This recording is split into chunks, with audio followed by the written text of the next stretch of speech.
सभी भाई और बहनों को भाई दूज की हार्दिक शुभकामनाएं।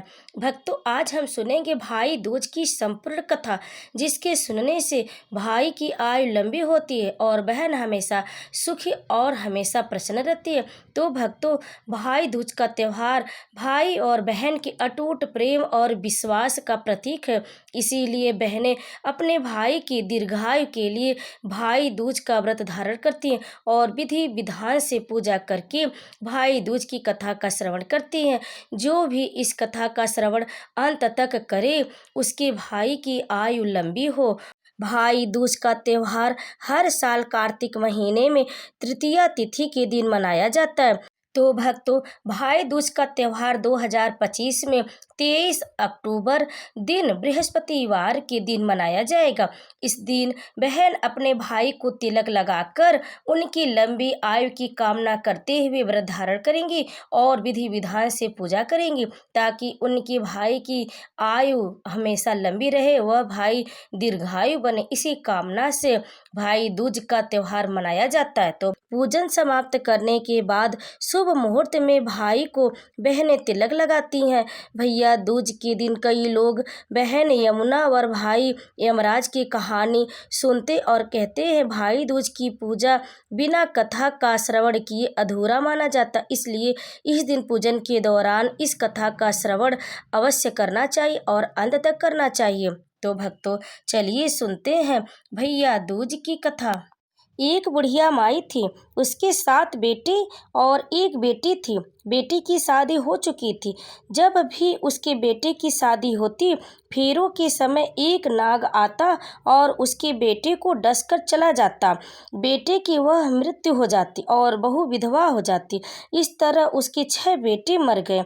7वें की शादी होनी बाकी थी। इस तरह अपने बेटों के मर जाने के दुख से बुढ़िया माई रो रो के अंधी हो गई थी। भाई दूज आने को हुई तो भाई ने कहा कि मैं बहन से तिलक कराने जाऊंगा।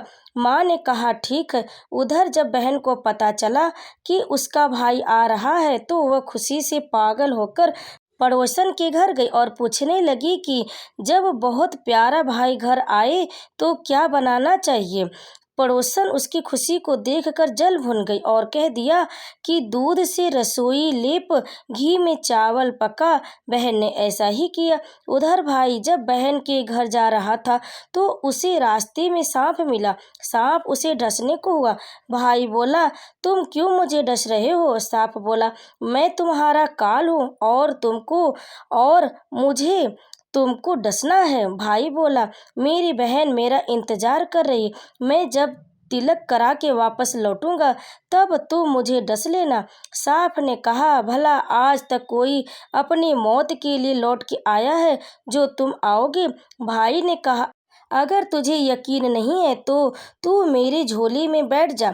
जब मैं अपनी बहन से तिलक करा लूँ तब तुम मुझे डस लेना। सांप ने ऐसा ही किया। भाई बहन के घर पहुंचा। दोनों बड़े खुश हुए। भाई बोला, बहन जल्दी से खाना दे, बड़ी भूख लगी है। बहन क्या करे, न तो दूध की रसोई सूखी न ही घी में चावल पके।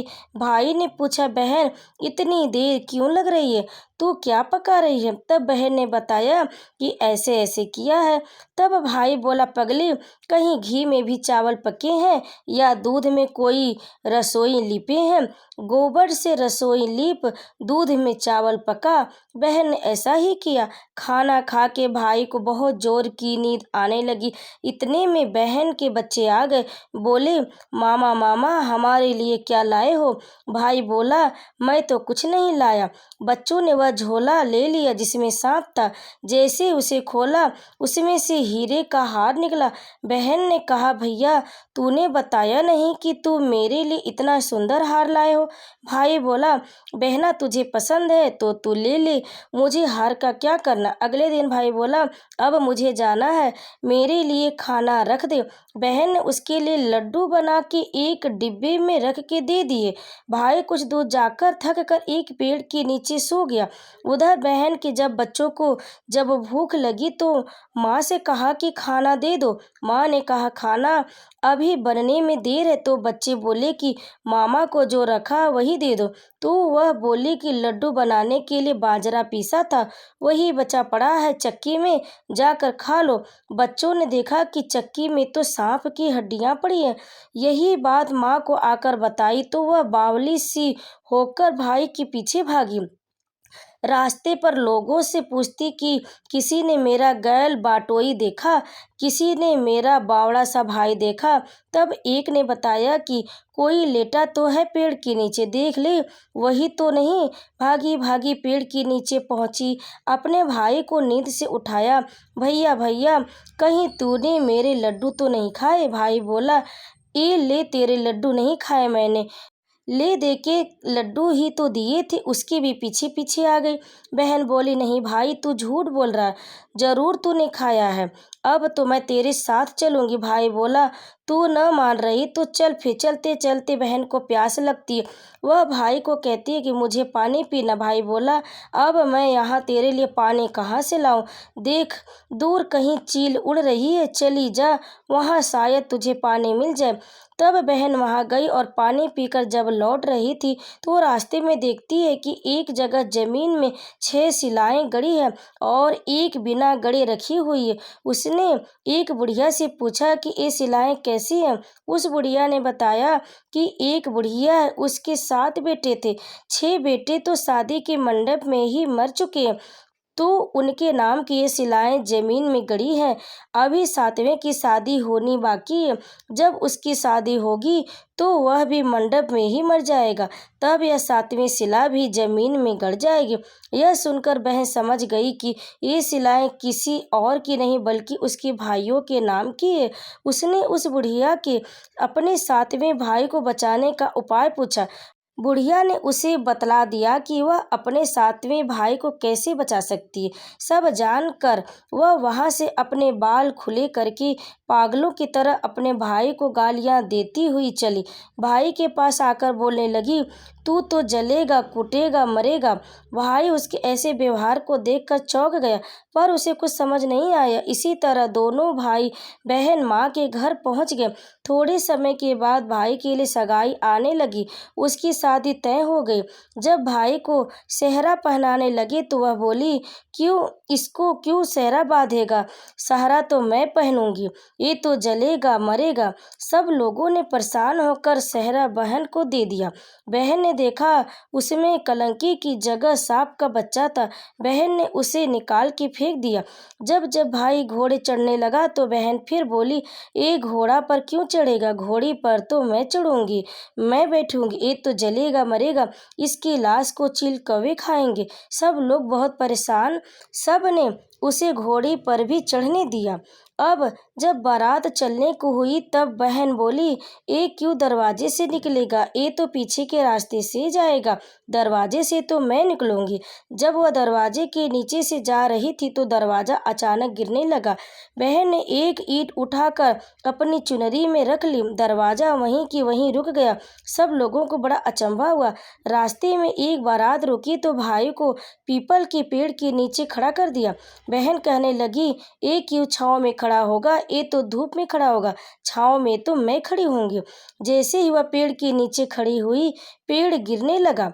बहन ने एक पत्ता तोड़कर अपनी चुनरी में रख ली, पेड़ वहीं की वहीं रुक गया। अब तो सबको विश्वास हो गया कि ये बावली कोई जादू टोना सीख कर आई है, जो बार बार अपने भाई की रक्षा करे। ऐसे करते करते फेरों का समय आ गया।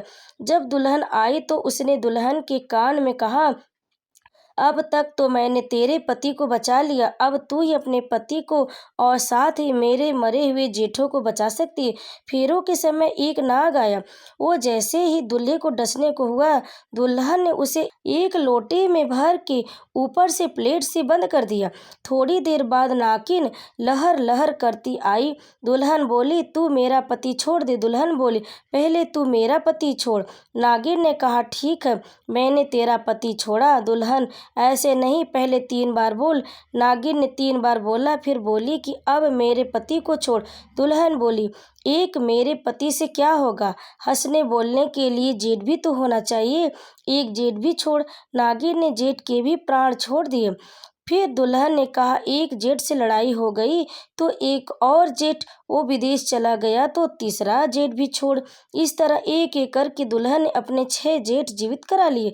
उधर रो रो की बुढ़िया का हाल बुरा था कि अब तो मेरा 7वां बेटा भी बाकी बेटों की तरह मर जाएगा। गांव वालों ने उसे बताया कि उसके 7 बेटा और बहुएं आ रहे हैं। तो बुढ़िया बोली, अगर यह बात सच हो तो मेरी आंखों की रोशनी वापस आ जाए और मेरे सीने से दूध की धार बहने लगे। ऐसा ही हुआ। अपने सारे बहू बेटों को देखकर वह बहुत खुश हुई। बोली, यह सब तो मेरी बावली का किया है। कहाँ है मेरी बेटी? सब बहन को ढूंढने लगे। देखा तो वह भूसे की कोठरी में सो रही थी। जब उसे पता चला कि उसका भाई सही सलामत है तो वह अपने घर को चली गई। उसके पीछे पीछे सारी लक्ष्मी भी जाने लगी। बुढ़िया ने कहा, बेटी पीछे मुड़ के देख, तू सारी लक्ष्मी ले जाएगी तो तेरे भाई भाभी क्या खाएंगे?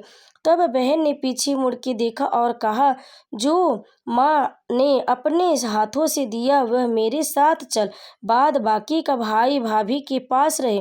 इस तरह एक बहन ने अपने भाई की रक्षा की और यह भाई दूज की पहली कथा समाप्त हुई। अब सुनिए दूसरी कथा।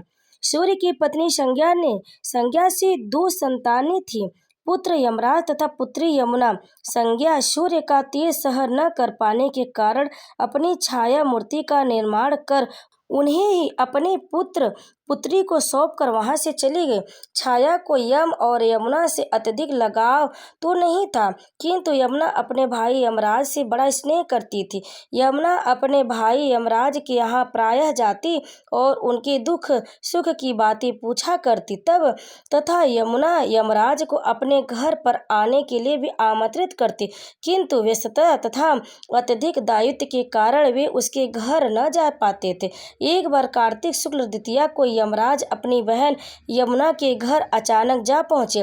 बहन के घर जाते समय यमराज ने नरक में निवास करने वाले जीवों को मुक्त कर दिया। बहन यमुना ने अपने सहोदर भाई का बड़ा आदर सत्कार किया, विविध व्यंजन बनाकर उन्हें भोजन कराया तथा भाल कर तिलक लगाया। जब वे वहां से चलने लगे तब उन्होंने यमुना से कोई भी मनोवांछित वर मांगने का अनुरोध किया।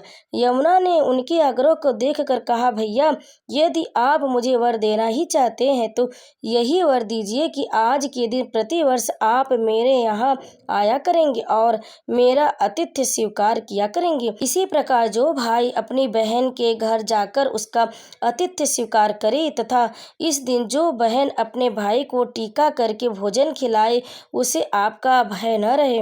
इसी के साथ उन्होंने यह भी वरदान दिया कि यदि इस दिन भाई बहन यमुना नदी में डुबकी लगाएंगे तो वे यमराज के प्रकोप से बचे रहेंगे।